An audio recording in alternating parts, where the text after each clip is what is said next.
Well, that one was a little bit of a dud, but, I should have maybe looked, where it was at. I mean, it was really clean, nice store. It just didn't have much for what I was looking for.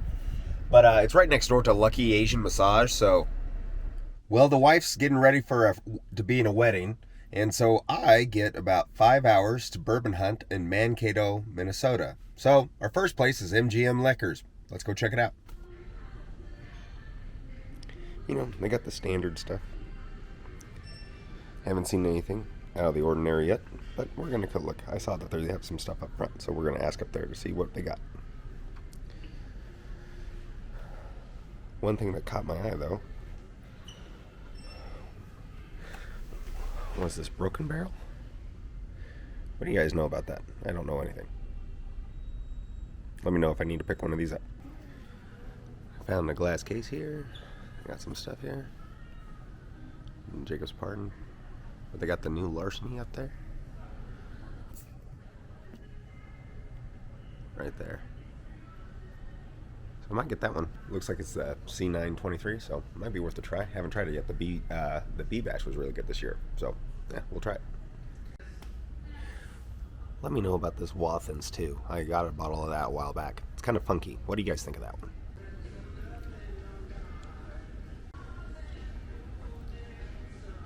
All the store picks.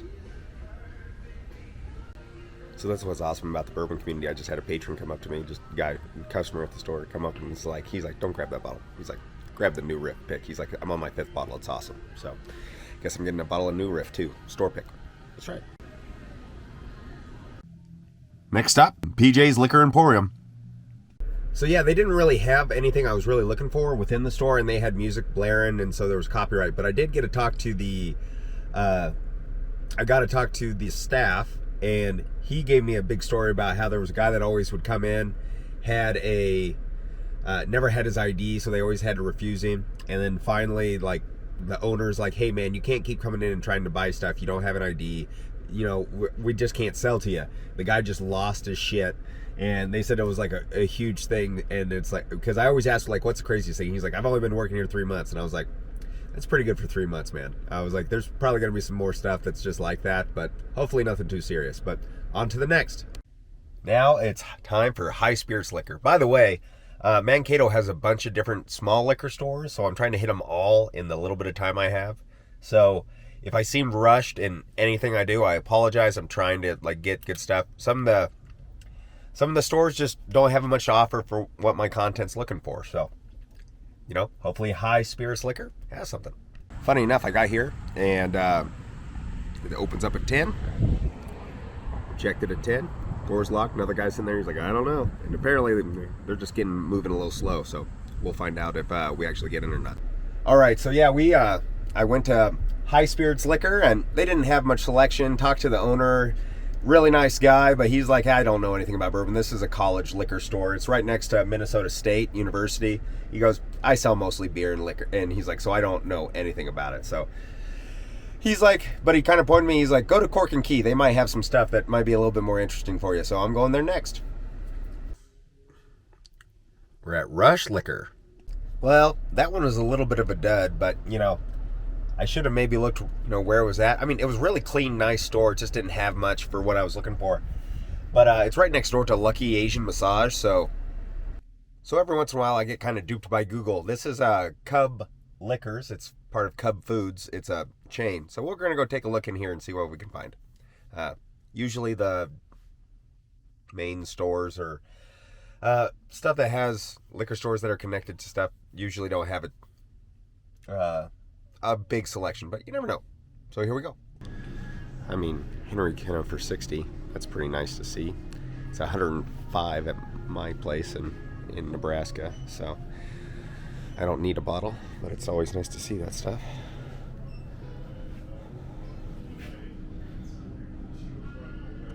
Nothing much. A lot of new riffs up here.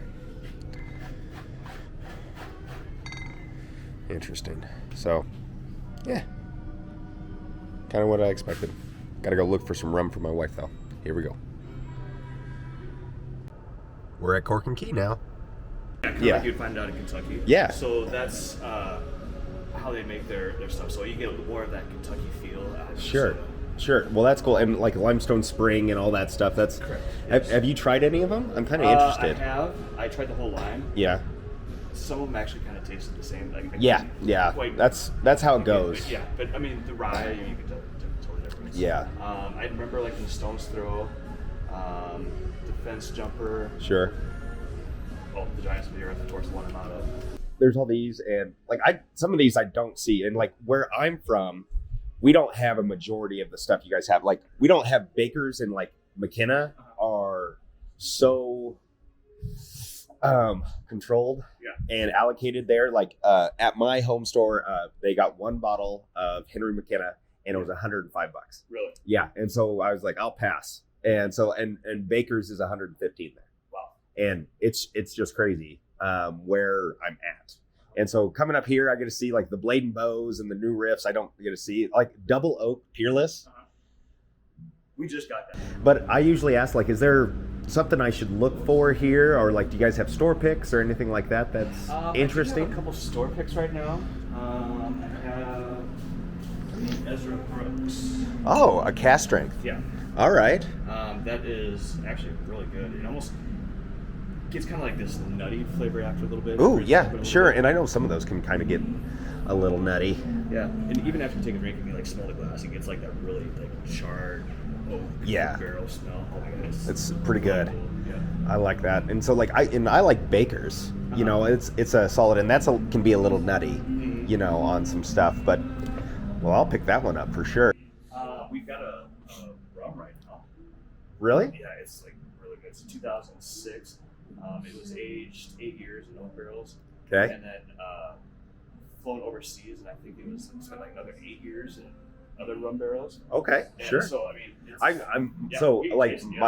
my wife's all about the rum, so I'm about that. And I got one of these driftless Glens, single barrels. I hear that's pretty good. I'm interested in trying it. Things. One of our employees just bought it. Okay. He brought me in a sample, and I never got around to drinking it. So I'm sure. excited to try it. Yeah, I hear it's good, so I'm excited to try it as well. And another thing I always ask, now this is a pretty nice store, so I always ask, like, what's the craziest bottle that you've ever seen come in here? And it doesn't have to be a bourbon, just like tequila or anything. What's the craziest? It was a Clase Azul. Sure. Tequila. I can't remember what. I want to say like Ultra Neo or something like that. Oh. Like $2,500. Oh my goodness. Yeah. That's a good bottle. Yeah. Did that, and obviously it got sold. Yeah.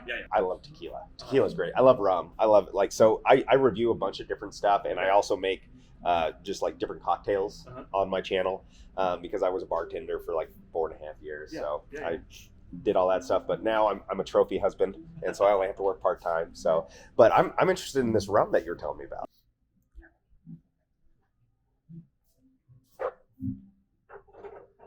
Samples on a Saturday morning. Why not? So this is very full proof. Okay. So I like to usually kind of do it, like dumb it down a little water. Yep. Here, we'll try the full strength. There's the full. Trying this full strength. And what's the? Oh, it's the Transcontinental Trinidad. Oh man. Ooh, that's hot. But yeah, it's good though. Yeah. That's really tasty. There, and then I'll add a little water. That's really good. I mean, it's really like that rum sweetness on the front and all that, but then it's like that hot punch right in the back of the throat. It's delicious. And this one's a little watered down now. Oh yeah, that like opens it up for sure. Yep. And so the restaurants they started making rum old fashioned too. So this is rum old fashioned. I just made one. I just made one on my channel. Rum old fashioned. It's great. I know it really works well with it, and mine was with like maple syrup and a little bit and a few other ingredients, and really damn good. Yeah.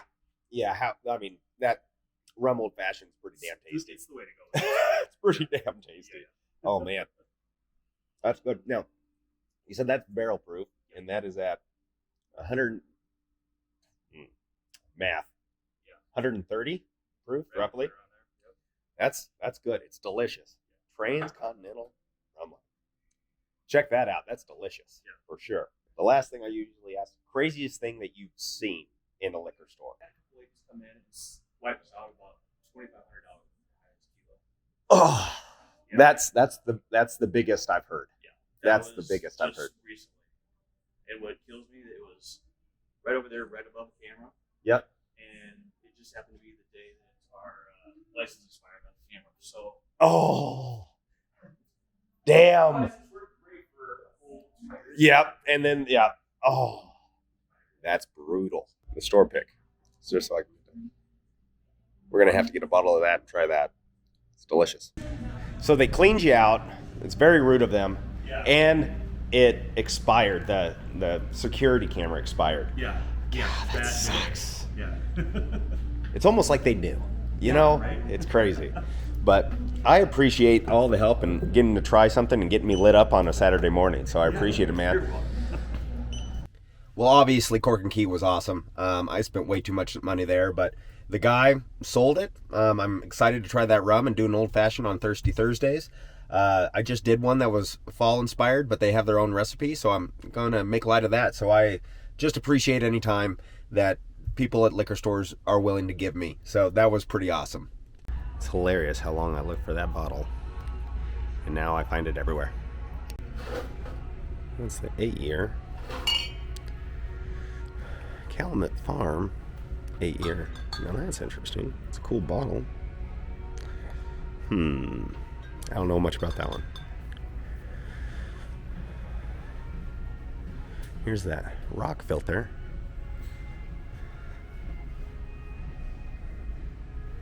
There's bakers everywhere up here.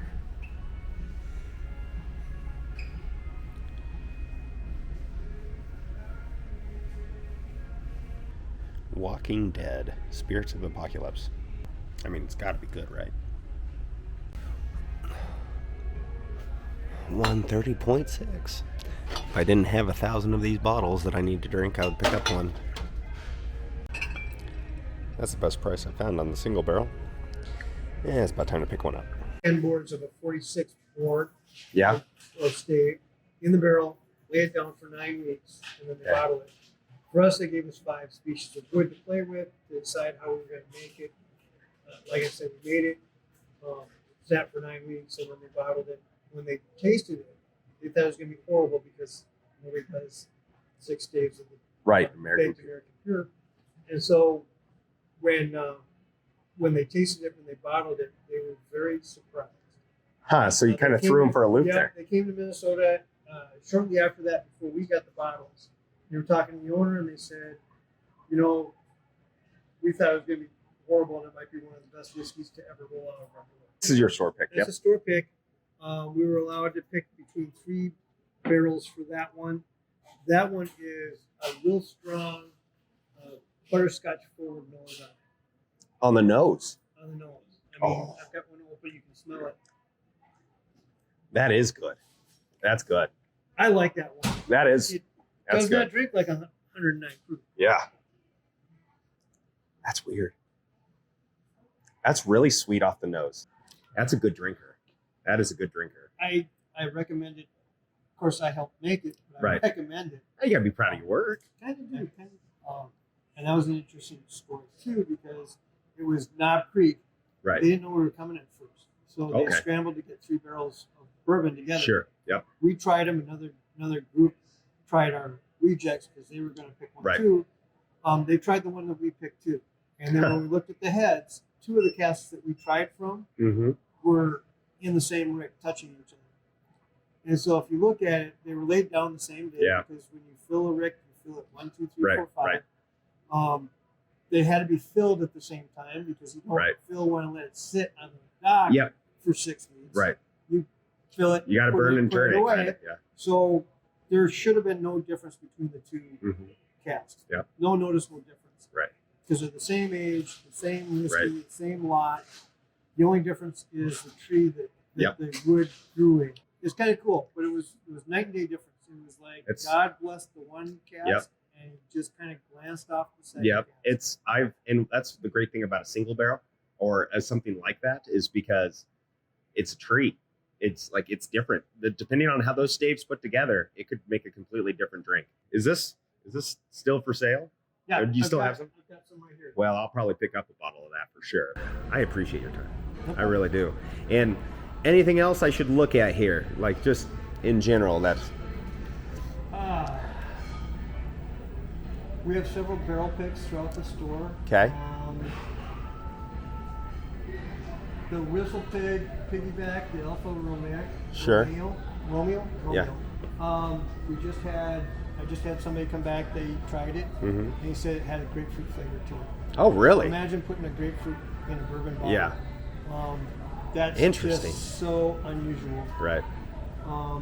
Ingram is they put the barrels on the barges, Yeah. just like Jefferson's Ocean. Yeah. Goes Oh, on a yeah. shelf. Sure. So while it's aging, it's getting agitated Yeah. all the time. And it's getting all the oak, right? And That's all the oak, idea. and it's also getting a lot of temperature changes. So Sure. like mixers will cause artificial seasons in their rick houses where they kick everybody out, turn the furnace on, and lock it up and walk away from it for a while. Right, because they're all temperature controlled. Changes, Yeah. It changes the temperature, and the whiskey thinks it's a Summer. change of Yeah. season. Yeah.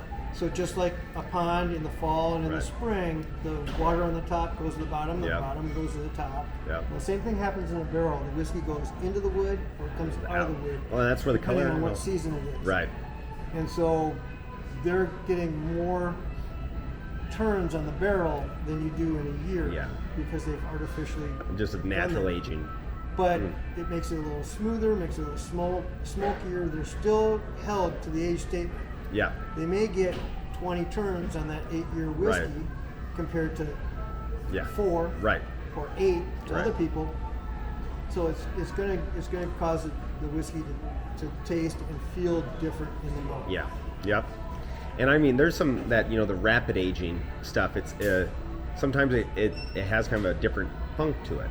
I think is like when they put chips in the whiskey versus doing stuff like that. Like it's just a little different when they add stuff to the barrel. It's just a little different. I was trying to think of what I had.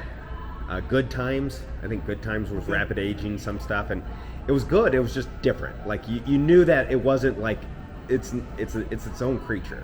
Right. So, but there's some good stuff out there, and that's what I got into it. Is first time I drank stuff, I liked it, but I was never really a bourbon hound. And then a buddy gave me a E.H. Taylor barrel proof, and he poured it for me, and it was like a whole different world had opened up. It's like, and I was like, there's so many differences. Now I'm chasing the experience in the bottle. Back in the 70s, one bourbon to another bourbon was almost no difference. Right. The flavor profile was awful close. They used a lot, really close to the same mash bill Right. from one distiller to another distiller. Right. But in the 90s, we started Booker No from Yep. Jim Yep. Beam. Yep. He started doing the higher end bourbons like Yep. now Creek, Booker's, Basil Hayden, Yep. Baker's. Yep. And that changed things. Yeah. Because each one of those whiskeys is uniquely different from the other one. Right. They do not taste the same. They don't use the same mash bill. They may even be in a different part of the. Started drinking bourbon. I mean, gosh, makes me feel old. 20 years ago. 15 years ago.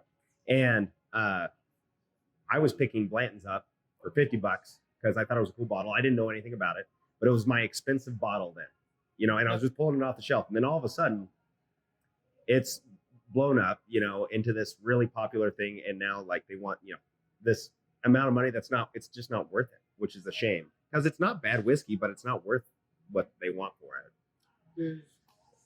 There's a lot of other whiskeys that are less expensive, that Yeah. are just as good, if not better. Right. It's kind of fun playing with whiskey. It is. Just is. But it gets really to be an expensive hobby. It's a terrible hobby. I joke that I love golf, and I wish I would just stick with golf because golf is cheaper in the long run. Open if you want to try it. I will try it. Yeah. Trouble I'm with a it, nerd. because I might talk too much bourbon. I'm a nerd. I enjoy it. I know just enough to get in trouble. Oh, same. It's like me with plumbing. I can put in a sink and some, but you don't want me to plumb the house. That is different. It almost has a little butterscotch Yeah. flavor to it. I'm glad I got to try that because it is a flavor that I like, but I don't know if I would want a whole bottle of that. It's just different. And this is, I get that leather finish. Yep. And that's which, you know, I think is, oh, that'd make like an awesome old fashioned. Distiller in northwest Minnesota, Okay. up on the corner of the state, and he's actually giving speeches about going to actually select ryes. Normally with ryes, they take on the open market, they buy the rye, Yep. and they kind of blend the ryes together. He's actually picking out the varietals of rye. Gotcha. Like if you want just Cabernet in the wine, Yeah. you wouldn't put a little Merlot in there, Right. a little Zinfandel Right. in there. He's going with just the single ones. And he's got one now that has hints of vanilla. It doesn't have the spice. That's interesting. And so it's just one specific strain of rye that he's doing. Yep. That's He's interesting. done a couple different bottlings this year Mhm. that are ready. They've been aged long enough that they're ready to go. That's cool. That's the science and the art in it, though. It is. You know, It is. that's the fun And- part of it. and- Anything else I should look at here? Well, that guy was really interested in telling me everything he knew about bourbon, which was great, but my battery died. So this is after the wedding. This is what I look when I dress up. Looks like shit. But anyway, appreciate you guys watching. Until the next one, let's drink.